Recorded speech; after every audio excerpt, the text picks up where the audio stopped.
Wondering how to install your Nexar Beam 2 mini dash cam? In this video, we'll show you step by step how to set it up, so you'll be ready to capture every drive with ease. Choose an installation spot that captures the full front view without blocking the driver's vision. Clean the windshield neatly for a proper adhesion. Apply the heat-blocking film to the chosen installation area on the windshield. Remove the protective film from the adhesive mount and press the dash cam firmly onto the film. Adjust the camera's vertical angle to properly capture the road ahead.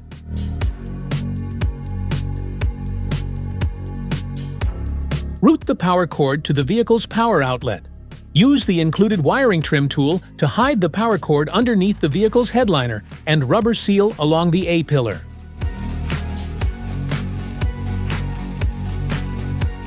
Attach the OBD-II power cable to the dash cam, then plug it into the vehicle's OBD-II port securely.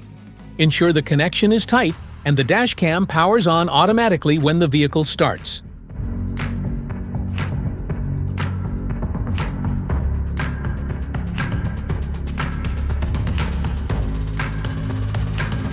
That's how you install your Nexar Beam 2 Mini. Thanks for watching, and if this video helped you out, don't forget to like and subscribe for more helpful tips.